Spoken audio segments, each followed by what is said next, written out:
This meeting is being recorded.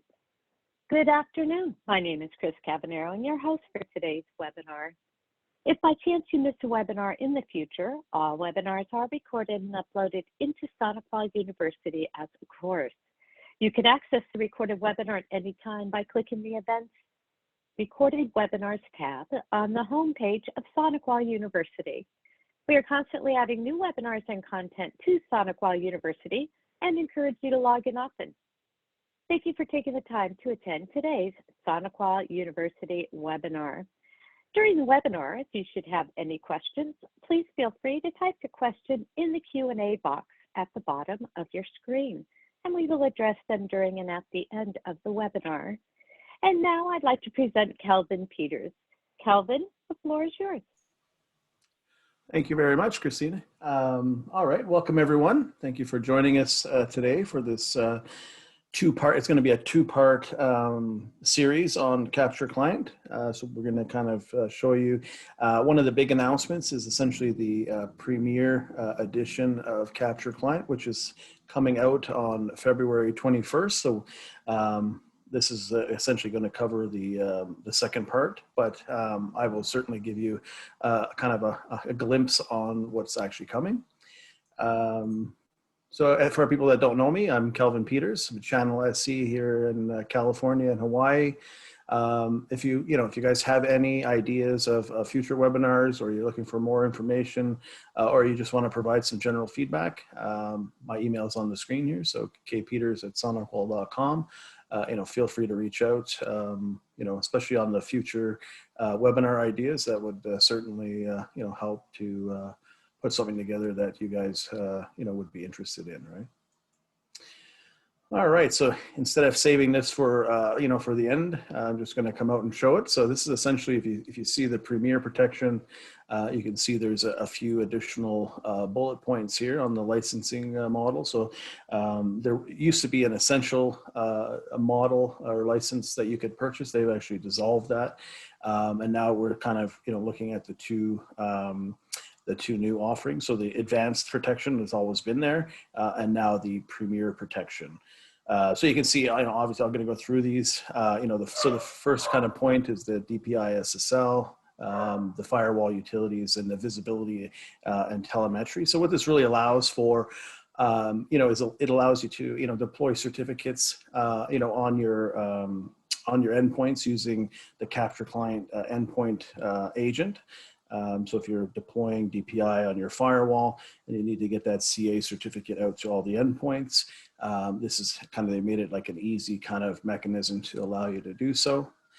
Visibility and telemetry. So, if you have a SonicWall firewall in that same network, it really allows you to share information between the endpoint and the firewall. So things like, if something is blocked on the firewall, it'll notify you on the endpoint. Or even, who's actually logged into the endpoint. So it also works as an SSO agent where, the endpoint will report back to the firewall the user that's actually logged into that machine. So now when you talk about doing reporting, you can actually do reporting from the user standpoint rather than from an IP kind of standpoint. Content filtering is obviously another popular feature, and that's again included on both editions that we offer. And this really allows you, so the endpoint, that user can traverse off the network and then still be protected with the content filtering, right? And it also has the intelligence to know when it's behind a firewall that's serving up that same service. So it'll actually use the firewall content filtering rather than its own when it's behind the firewall. But when that endpoint ventures off the network, that's when it'll kick in and use its own content filtering rules. Endpoint compliance is another a big thing. So, obviously if an endpoint comes onto the network, if you're behind a SonicWall firewall, it'll actually, enforce that you actually have the agent installed on that machine. So if it isn't, then you'll get a block page that directs the user to install the Capture Client agent before they're allowed to traverse the network.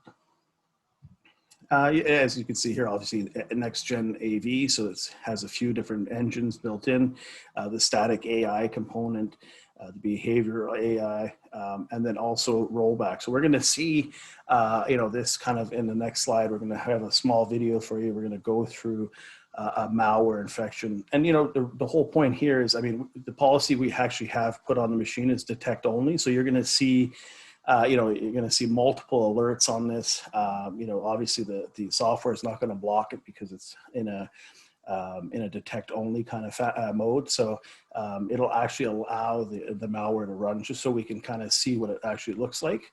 And the big thing here is, the rollback feature, right? So, I mean, a lot of AV solutions out there, they don't have this rollback feature, right? But I mean, you look at things that, even, in the last year, I mean, even things like the Kaseya attack where, it was a known, it was probably a trusted service that ended up encrypting the machine, right? So likely, even if you had a different AV solution, you would have, likely even whitelisted that process to, be able to make changes on the machine.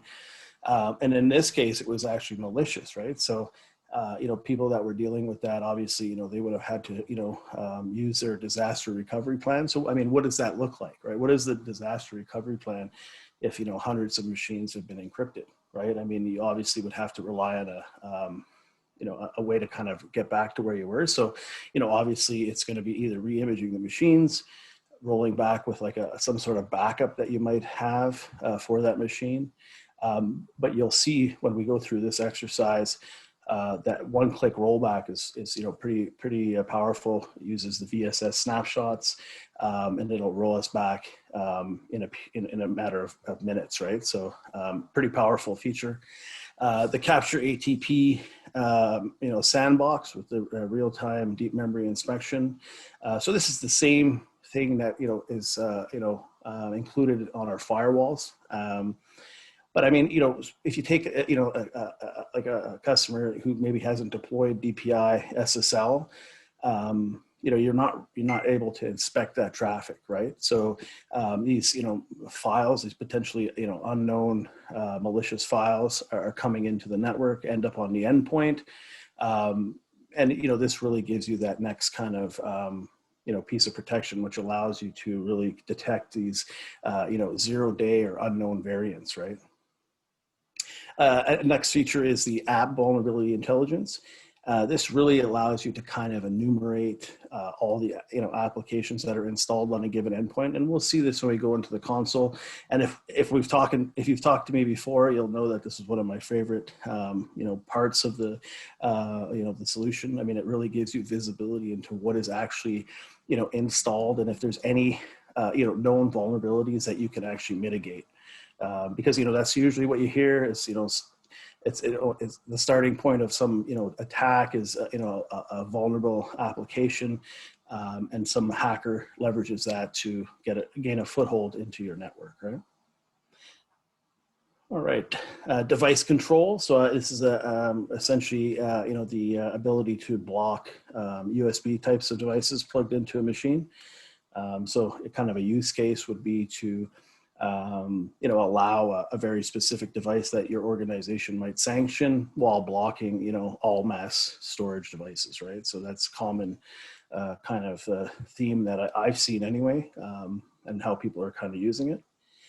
When we look into some of these advanced features, now we're talking about the premier protection. So the network control actually allows you to, now provide firewall rules on the endpoint.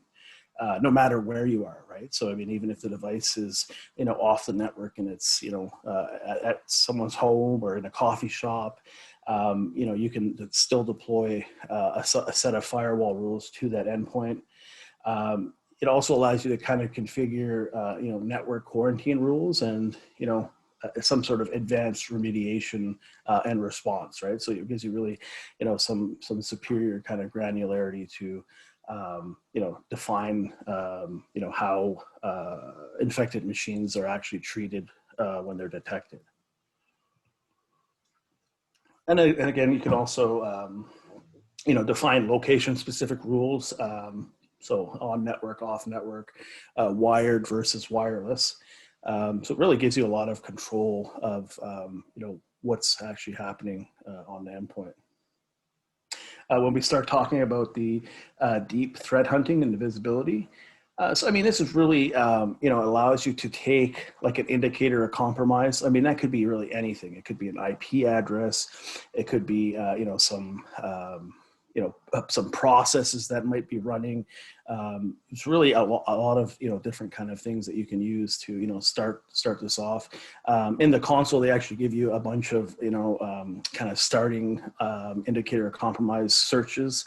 And what you can do is really kind of search out those threats. So when you talk about, like the next time there's like a hafnium kind of vulnerability out there or something along those lines, you can literally take, something that's found in, you always see like a write-up, right? When you see an attack like this occur, you can really take one of those indicators and plug it in and then, have it continuously go out there and search your network to see, is something like this, like, is it detect this IP, for example? Is it detecting like a process? Is there certain things happening in the network that otherwise would go undetected, right? Because I mean, until someone, executes malicious code on the machine, all those other kind of attack mechanisms are kind of, hidden, right? They're hidden from the user, it's hidden from the IT admin.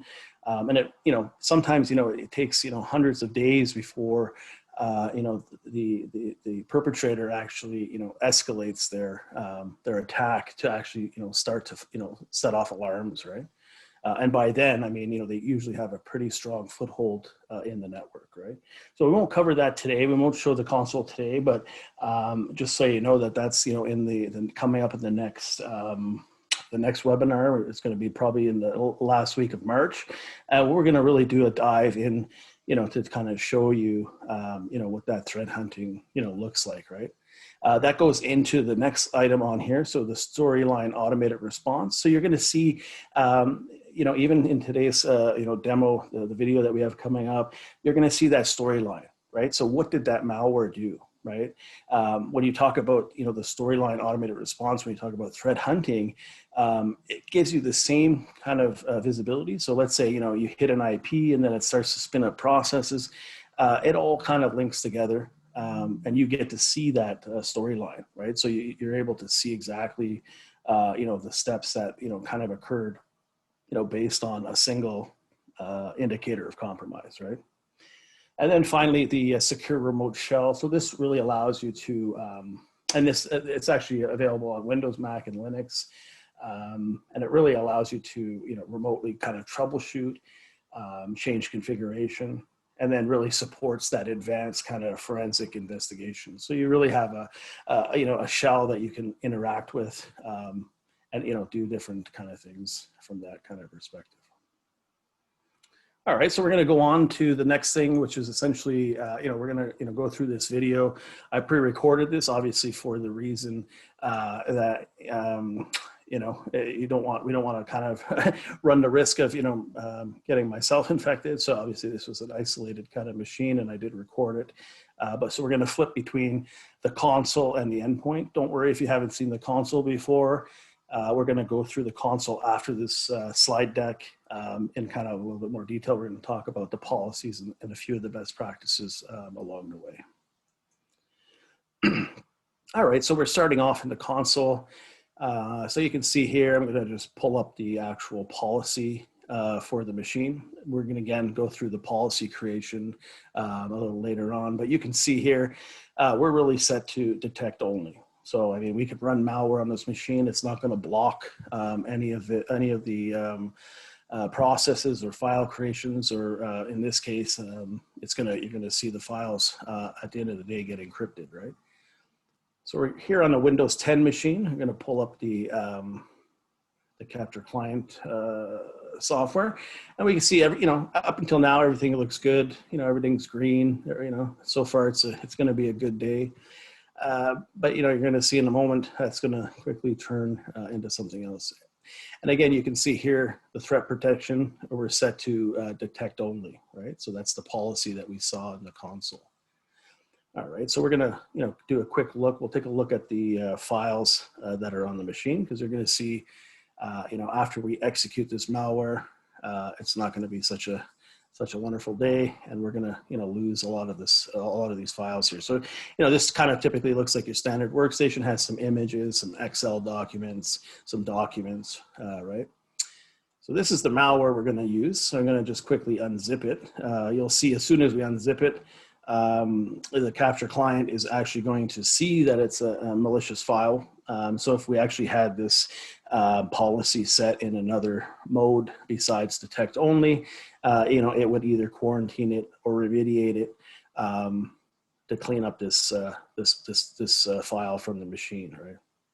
So we can see here, now we're seeing that this WannaCry executable is showing up there. And I mean, you guys are probably all familiar with WannaCry. You know, it obviously did a lot of damage. So we look in here, so you can see it already in the console, already identified that it's infected. You can also see that other red icon, which looks like a little globe. So essentially this device has already been disconnected from the network, from the console. So I've, you know, before I've, you know, started this video, I actually set it to have it disconnected. So when the items, the device is off the network, it actually, it can only communicate with the endpoint, or sorry, the console. And you can see here, it's really just a file. So any of these like kill, remediate, rollback, they're not available because obviously it's just a file sitting on disk. So you can see our storyline, pretty boring, right? Just a file sitting there. It really hasn't done anything at all, right? So it's just a single item in that storyline tree.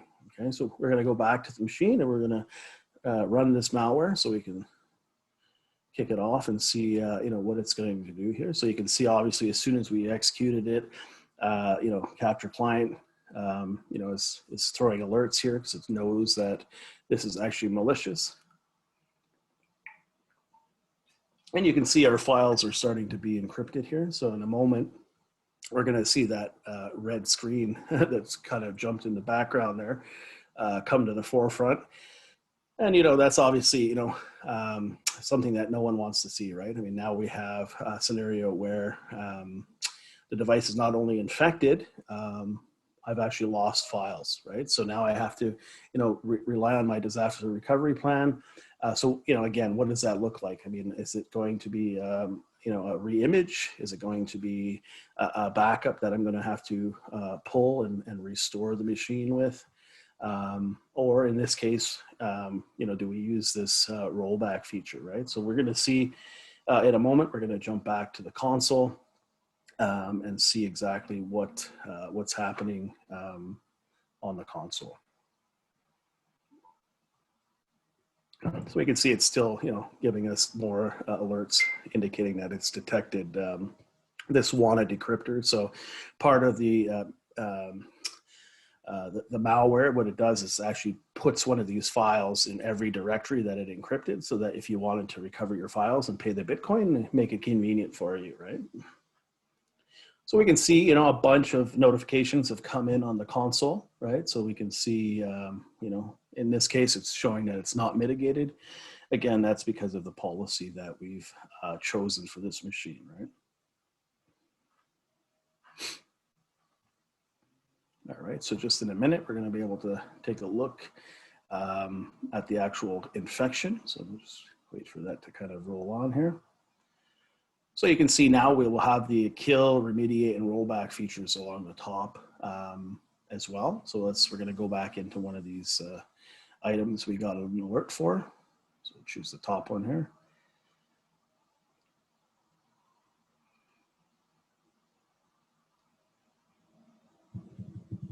Give it a few seconds to load.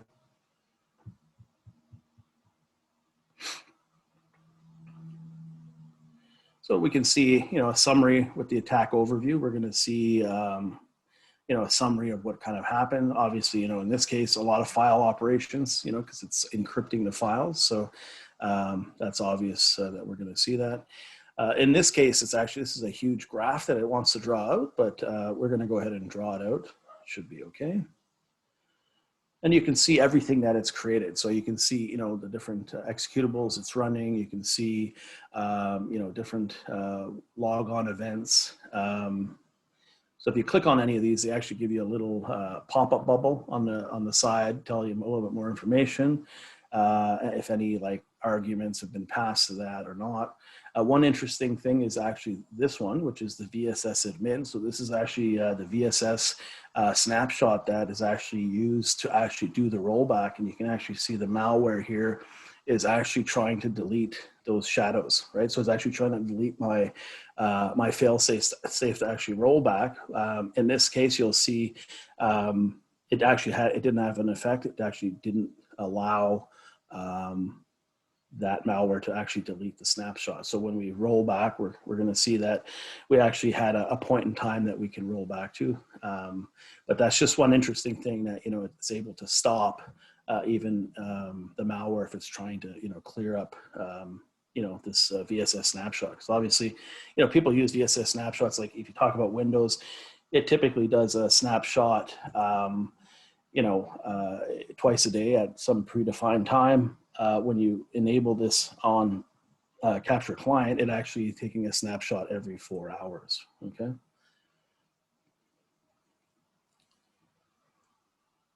We'll go back into one of these things.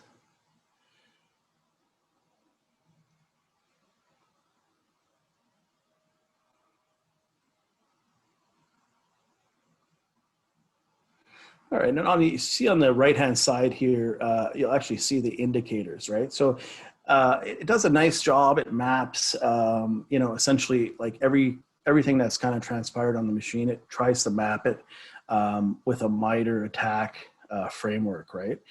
So if you want to read more about what is actually happening on the machine and what the attacker is actually trying to do, you can actually click on any of these little orange links here, and it'll give you more information, right? So, obviously, behaves like ransomware, right? So, that's essentially it encrypting all the files, so it can see that it's the number of file operations is pretty high, so that's kind of a key indicator.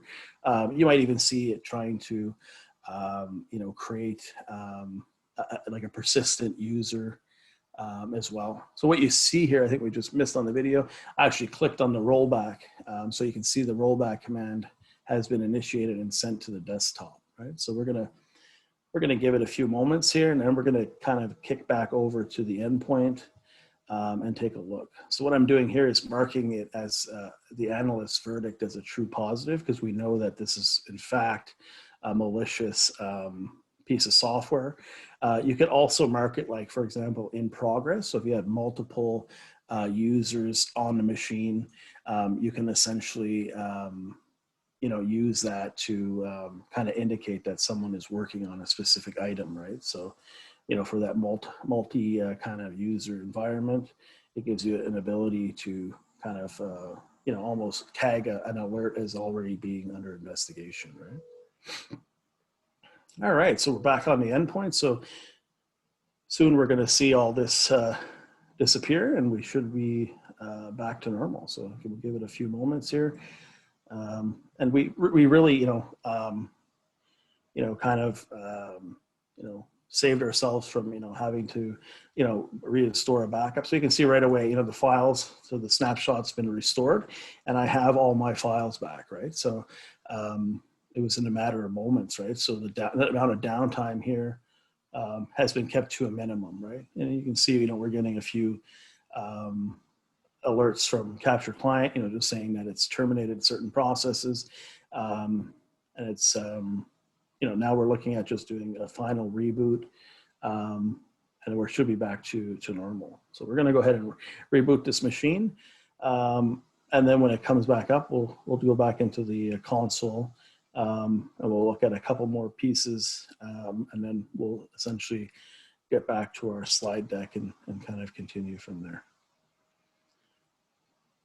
All right, so you can see here, the only thing left here is it's saying that its incident is not resolved, right? So we can go and mark it now as being resolved. So we can, you can see the rollback. We've already rolled back. So we can go back in and essentially just tag that as being resolved.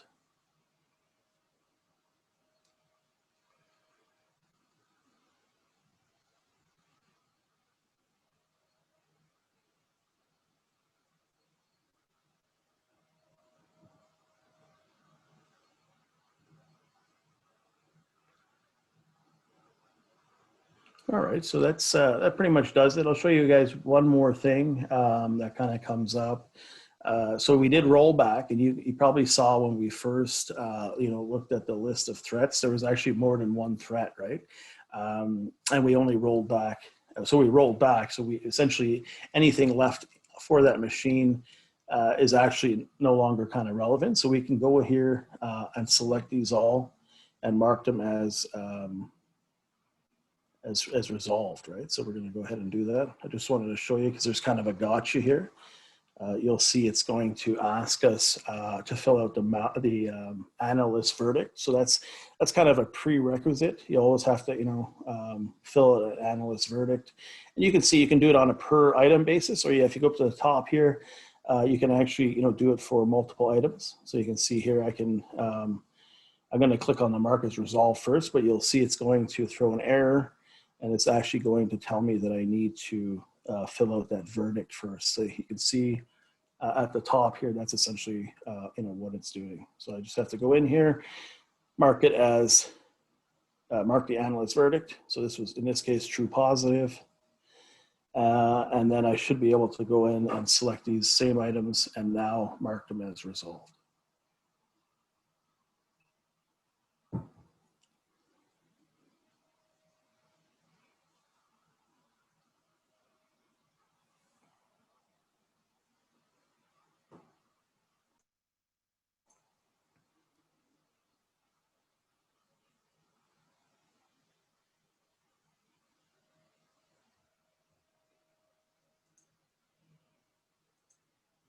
All right. So let me just populate all these guys.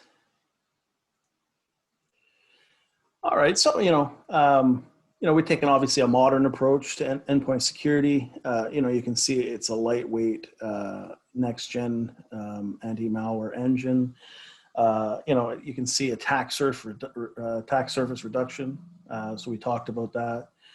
We haven't talked about the global policy, but we'll talk about that when we get into the console. So you'll see how you have a global policy and you can inherit settings from the parent policy. So that's kind of important because now you can recycle the policies and have them kind of trickle down into your sub policies. The platform integrates with other defense layers, and then obviously we're adding this advanced EDR and threat hunting, right? All right, so this is kind of just taking a look at what you're actually seeing. So pre-execution, the static AI. So that was pretty much when we had that file on the machine. I mean, it knew right away statically. That was a piece of malware, right?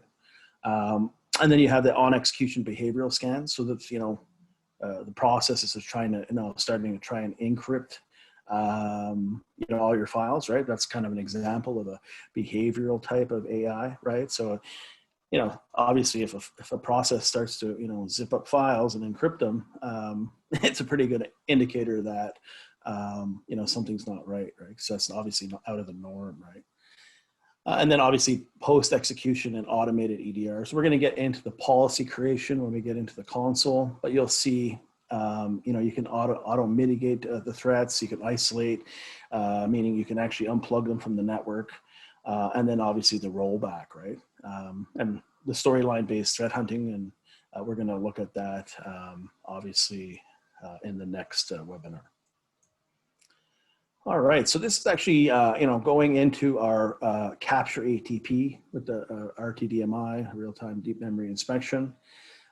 So this is actually one thing to point out. So this is, just some stats on our last 3 tests with, Isolabs, right? So you can see we actually, had 3 perfect scores in a row, which is kind of, I don't think anyone's seen that before.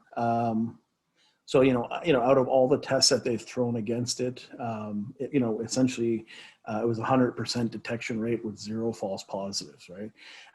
The big thing is, even the detection rate, obviously 100%, that's great, but the false positives, right?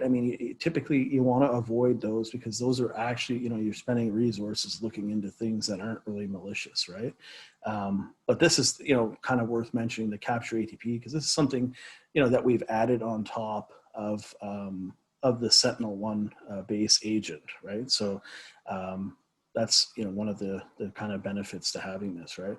And again, if you have a firewall and you're not using the DPI SSL on the firewall, so that you can actually use the capture ATP on the firewall, the next best thing is to have this on the endpoint, and then still have the ability to leverage that service, because this is essentially what's catching the 0-day kind of threats, right? So an unknown file comes in, it sends it off to the sandbox, tries to get a verdict, and then it makes a decision based on what's being returned, right? So that's kind of very important. Obviously, a machine that's not behind a firewall can't, obviously the firewall, if they're at home, they don't have a SonicWall firewall, there's no DPI SSL, there's no capture ATP. Now we've shifted that kind of boundary to the endpoint, and it still allows you to leverage that service and take advantage of that, right? So pretty important. All right, so yeah, if you guys aren't aware, obviously, it's available Windows, Mac, and Linux. The rollback feature specifically to Windows, it's using the Windows VSS snapshot, but you can see, every other feature is pretty much available. One thing to point out, I don't think we pointed out, was or actually I think we did the SSO agent, where, you can kind of report back to the firewall who's actually logged into the machine. So you can see that's obviously a nice part if you're talking about management and reporting aspect, right?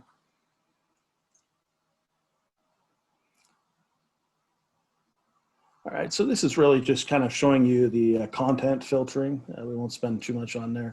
This is actually so you see this CVE here. That was the vulnerability intelligence. And this last little slide here, that's essentially the device control. So for the USB devices, we'll get into a little bit more of that on the console as well.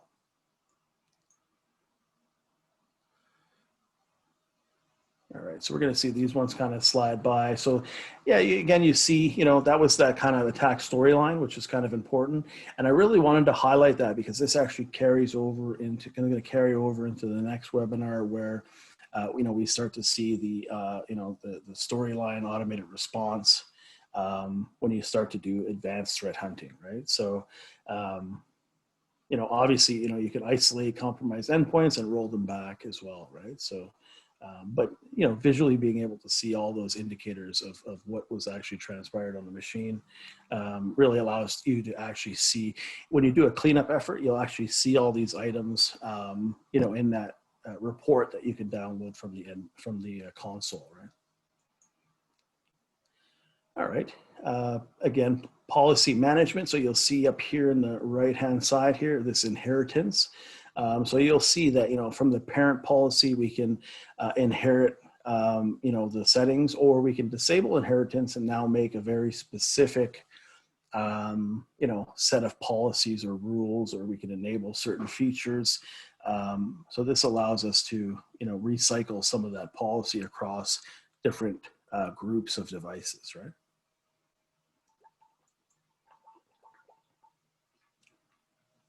All right, CSC Unified Insights. We're going to take a look at this real quick when we log into the console. So this is actually something that's actually part of CSC. CSC is essentially our single kind of pane of glass, which, the more SonicWall products you do have, it kind of gives you like a central console to be able to manage all of these products.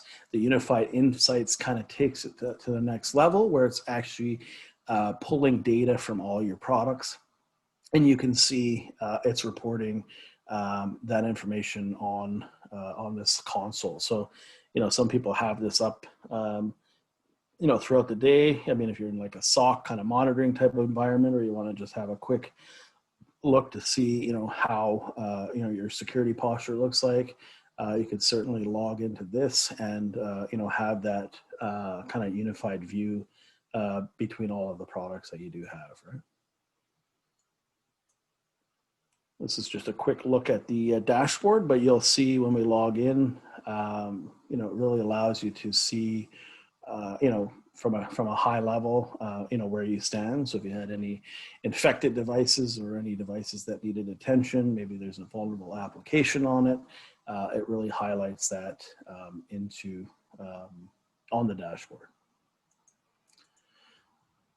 All right, and kind of putting in with our boundless paradigm. I mean, obviously know the unknown, so that's finding those hidden threats. Unified visibility and control, giving you the ability to hunt for threats, deep visibility into attacks, right, and what they did. And disruptive economics, so low cost of total ownership, reduced alert fatigue, right? You can set up a lot of this automation to respond to threats as they kind of come up in the network. And I guess it's worth also, mentioning, we're talking about the boundless paradigm. For those who haven't already signed up, we have the Boundless 2022. That's on February 23rd, and it's at 9 a.m. PST for all you folks in the Americas. There's obviously other regions that also have some times, but you can see, you get some, insights. There's some talks on threat data and research. You get to see, the roadmap and the vision. So what's coming, in the year 2022. So if you haven't already signed up, I invite you to visit the boundless2022.com website and sign up for that webinar on the 23rd. Of course, I always like to mention Capture Client. You're able to log into my SonicWall, and you can actually, take it for a test drive. So, you can spin up a free trial for 30 days, 10 endpoints, and see how it works, right? So, I mean, it's certainly there's no cost to do that. All right, so let me get to my console.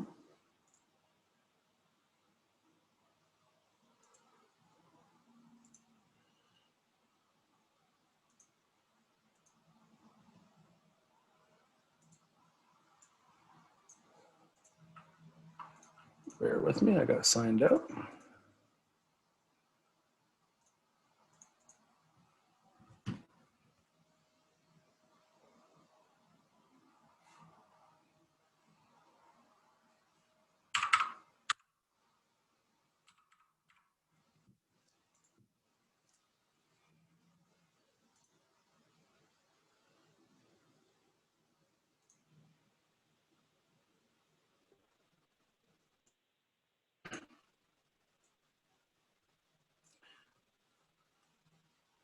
All right, so this is the Capture Security Center. So this is the Unified Insights. So let me just kind of click in on there. I'll show you what it looks like. It's going to take a couple seconds here to pull the data. So you can see, I have data from, my firewalls, Capture Client, so any devices that are infected or offline. It really gives me like that high level overview where I don't actually have to go log into each product console. It really, presents itself in this, single kind of spot. So I have all that information kind of at my fingertips, right? So we're going to go into the Capture Client. So let me go into this one here.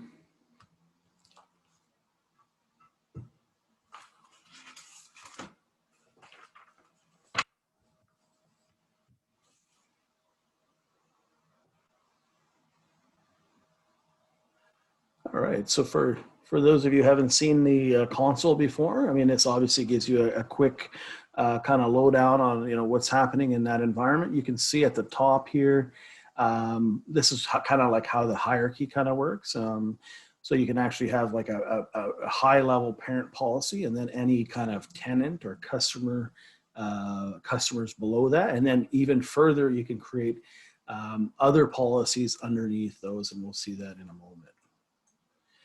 So here you can see, if there's any infections, anything not mitigated, any vulnerable applications. And again, I always like to highlight this because this really, takes it to the next level, right? It's really enumerating what's installed on the machine.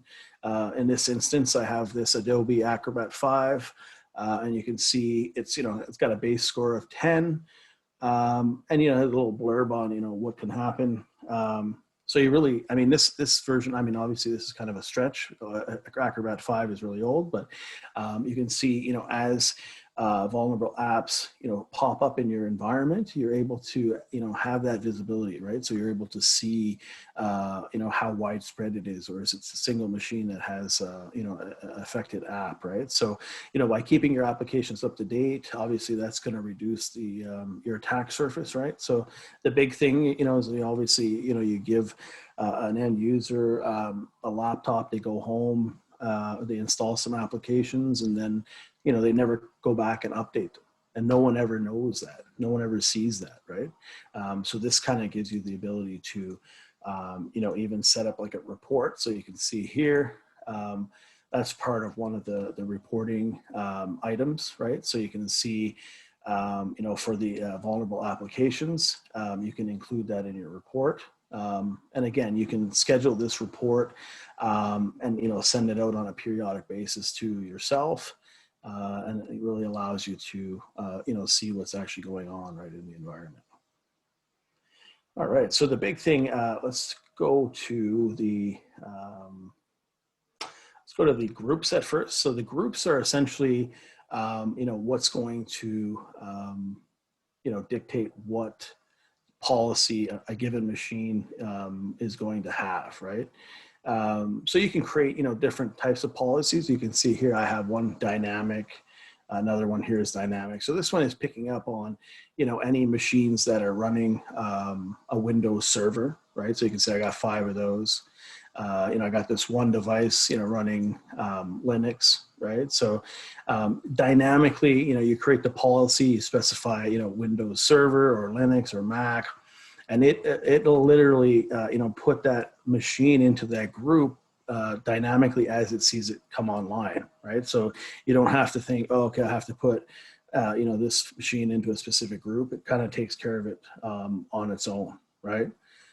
So that's essentially, you know, from the group perspective. And then when you go into the policy, so you'll just keep it, you know, take kind of a moment to remember what we see here, especially like the detect only is a good example. But you'll see when I go into policies, I can actually, you know, see those different policies that I have, right? So if I want to make something custom, right? So we had that one machine that was set to detect only, right? So you can see, you know, it was taking the parent policy for what version of client is installed. But I can go ahead and, you know, disable that and then make a custom policy specific for that group, right? When we talk about threat protection, so detect only, you might say, well, why do I ever want detect only?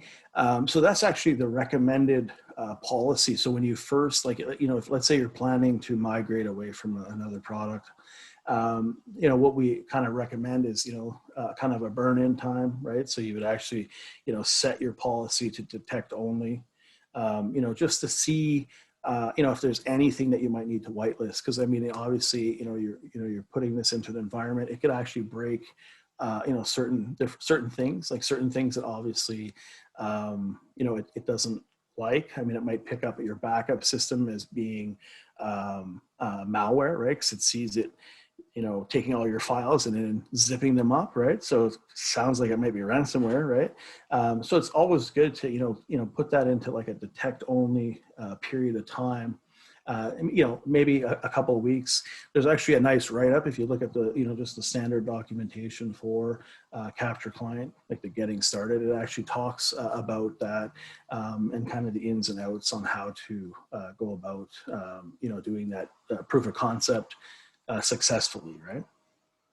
One thing I want to point out in this thing is you can see I have this intrusion detection unchecked. This actually, I mean, it sounds like it's, you know, intrusion detection. When I think of intrusion detection, I'm thinking of like, you know, like an IPS, or, I mean, in this case, you would think it would be like a host-based IPS or IDS, but it actually really isn't. If you hover over this little question mark, it's actually detecting like interactive shell commands, right? So if you have a machine that you're running some scripts on, right? If you're having a server that might be running a lot of scripts, this is actually one feature, and you can actually see at the bottom it actually says, expect a high number of false positives, right? So this is something that, when you're doing that kind of proof of concept, I mean, sure, go ahead and turn this on, detect only, right? But just keep in mind, obviously if you went protect, kill, and quarantine, this actually might stop those scripts from executing. So the recommended, let me go back here. So typically you'd see the settings. I always recommend, obviously, kill and quarantine, right, is obviously, one of the recommended kind of settings, right? So you have the kill and quarantine, or if you step it up a notch, which is remediate. So that's going to actually clean up kind of any leftover process, any leftover files. It's going to just delete them and clean it up. So some people opt to go to the kill and quarantine, but if you wanted to, you could also step it up to remediate. That's obviously going to reduce, the touch points. So you're not going to have to, touch this kind of setup as frequent if you're in that remediate. There's also the disconnect from network. So, if it does detect an active malware infection, okay, so it'll actually disconnect you from the network. And that doesn't mean that, if you download, let's say, a test file, like a test ICAR file onto your machine, it's not actually going to disconnect you, because that's not really an active. It's just sitting on your disk, and it's not going to actually make this disconnect you from the network, right? So it has to be an active infection that'll actually pull the plug on you, right? And when it does pull the plug, the console can still communicate with the endpoint. The endpoint just can't go anywhere, right? So it can't even, communicate locally, right? So that prevents that lateral type of movement, from kind of infecting any other machines in your network, right? You can see the capture ATP auto mitigate. So you can see here, these are the settings. This is obviously, that file being sent off to the sandbox in the cloud. And then based on the verdict, so if it comes back malicious, then it's going to kill and quarantine in this case. Obviously not malicious, it's just going to detect it. And undetermined, we have this set to kill and quarantine in this case, right? And then obviously this is another important feature. So it's actually going to block that file access until the verdict is available. So from the end user perspective, they're likely not going to see much of a delay, a couple seconds, right? At the most, right? So this is always kind of a recommended setting that you would likely have in your environment. Right? And we can see down here, this is the advanced setting. So this is actually going into that deep visibility. You can see it says it's in beta right here. This tenant actually doesn't have this. So you see I can't enable it. But if you look at this guy here, you can see, I can actually enable this, and this will send all that information so that you're able to kind of do that deep visibility kind of analytic kind of search on the information's in your network, right? But we're going to get to that, like I said, in the next video. One big thing here, you guys saw the actual VSS snapshot in effect. So there's kind of two parts to that. This is the first part. You need to have it enabled under the agent configuration. So that's the first part.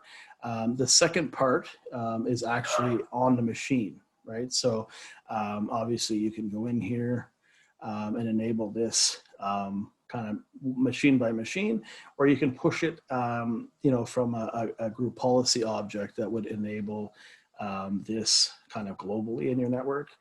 You can see the snapshots if I do something like that.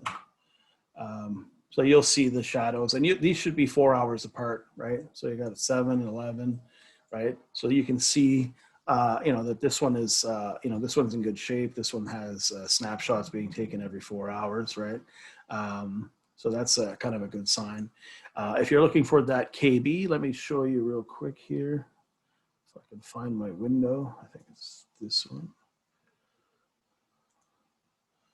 All right, so if you if you hit the SonicWall knowledge base, right, you can literally type in VSS, and it's literally that first KB that does come back, and it's going to talk you through, everything about VSS. So it's going to, talk you through how to do it manually. It's going to talk you how to do it through a group policy object as well.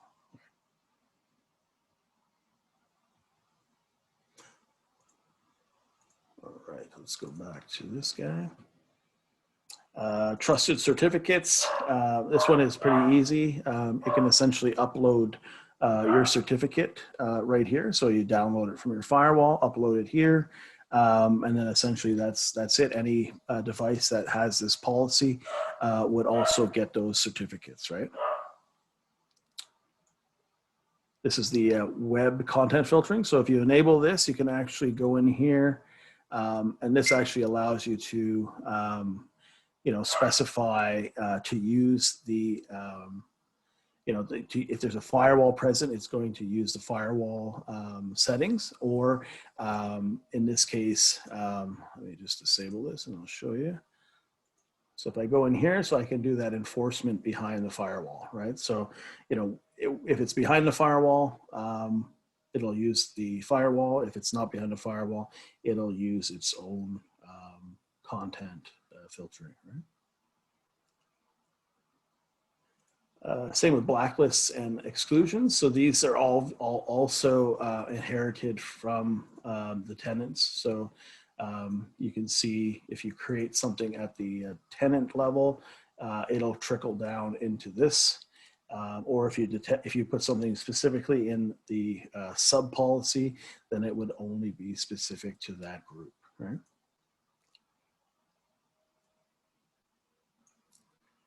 All right, kind of getting, I think, close to the end. So here's the, let me go see if I got a policy here. So this is what I said, most common is, you allow a very specific device, and then you block everything else, right? So this kind of allows you to really prevent what is being plugged into your machines. And you can see, they have all sorts of stuff. So, if I go here, anything from a mass storage to like a video, or maybe it's a wireless controller. You want to block all wireless controllers, so no one can stick a a wireless device into the machine, and then set up a second SSID and then bridge it to the LAN that might be connected to the corporate network. So kind of gives you a lot of granularity on what you're allowing people to kind of do on the machine, right? All right. So I think that's pretty much all I had. So again, look for the next webinar in March, and we're going to cover the the deep visibility. We're going to see if we can get some nice examples to kind of show you on how to get started. So I invite you guys to check back.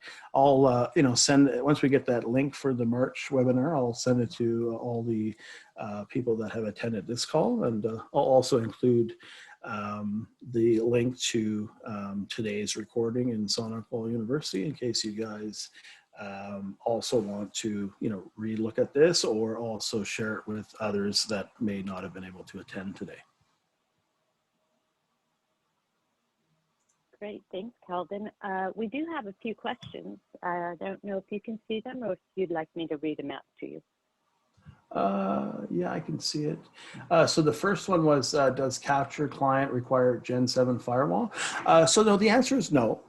So you can, essentially use Capture Client as a standalone. So, you can have really any firewall or no firewall.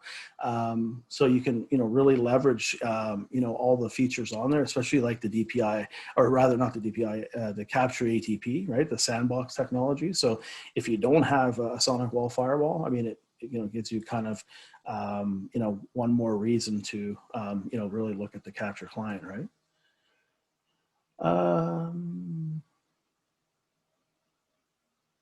So that one is good. The next one was, is NGAV next gen antivirus? Yeah, the answer is yes. So this is a next gen AV. It uses AI, so it's not like your traditional product where you download a huge signature pack of hash values, and then it just scans your drive continuously trying to find those hash values on your machine. Because obviously that's, pretty hard on resources on your machine, right? So this one is very lightweight. You'll see that, it only does the initial scan when you install it. And then really the protection is really kind of in line. It's really just looking at all the file operations, all the read, writes, all the processes that are, on the machine. What are they trying to do? It tries to detect, anomalies in that type of behavior. And that's what really makes this, product successful. And I don't know if I mentioned, so the base engine, I know I didn't mention the Sentinel-1. The base engine is running the Sentinel-1. So if you guys are familiar with Sentinel-1, I mean, they win all sorts of awards, for best in class AV. So, if you guys, anyone interested in, looking at a further demo on the product, I mean, I'm certainly, willing to, set up another call with you individually as well.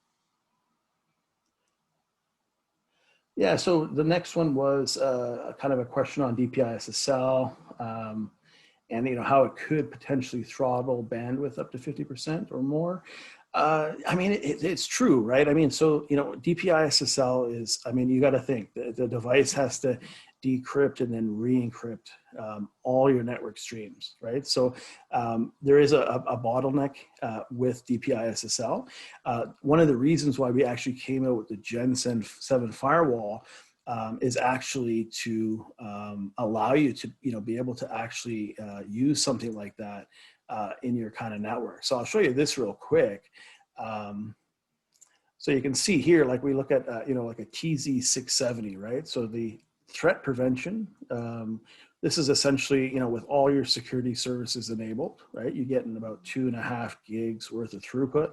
But you see, as soon as you flip that little switch for DPI SSL, your bandwidth is cut down to about 800 megabits, right? So it is true that there's a huge load on that, but you can at the same time see that the TZ670, if you look at the predecessor of the TZ600, the total DPI throughput was 800 megabits. And if you flipped on DPI SSL, you were cut down to about 300 megabits, right? So that was almost one of the, driving forces behind the Gen 7 line. So, that Gen 7 line, has really, kind of gotten beefier. So it's, essentially, that's why they've kind of come out with that. You can see some of the larger models, like when we talk about like a 6700, I mean, we're up to almost 20 gigs and 10 gigs of DPI, right? So, if you look at the 6650, it's like nowhere near that, right? So, again, Gen 7.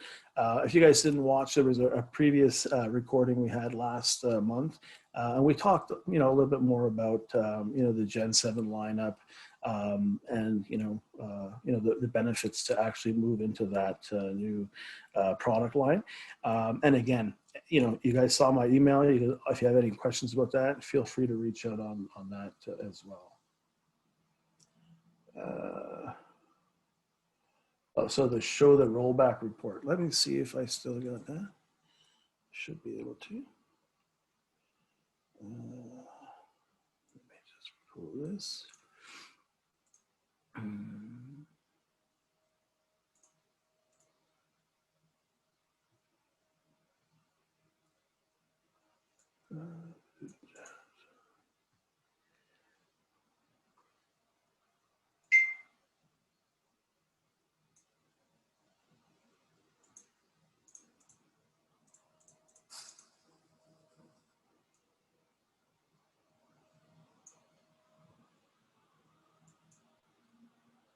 While Calvin's looking for that, I just wanted to let you know that what he's looking for is the rollback report, which we've been asked to show. So Any luck, Calvin? Yeah, I think this is the one.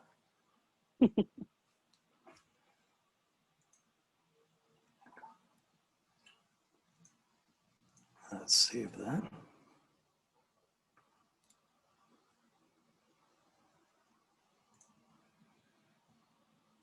And we are at the top of the hour. If you need to drop off, go right ahead. I will be sending out a link, or we will be sending out a link to the recording if you would like to listen to the end of this again.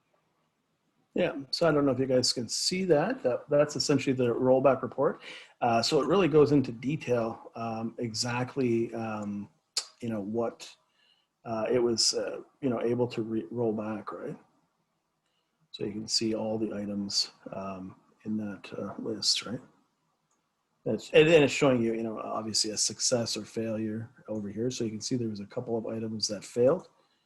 And this is likely because those were already deleted, right?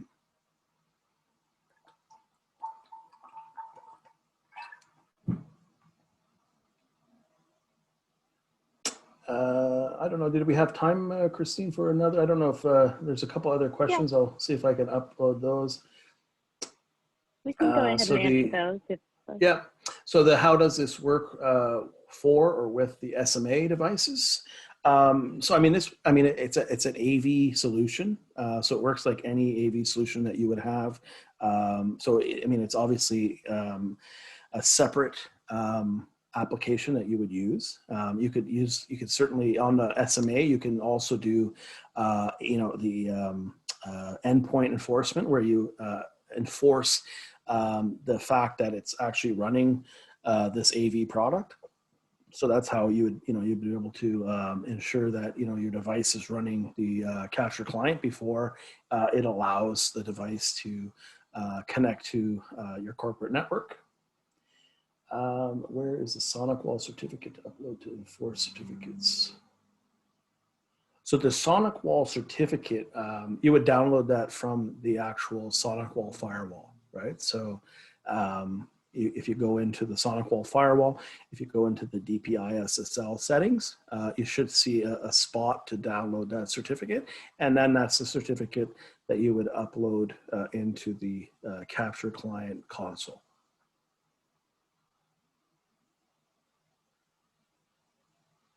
And I think that was it.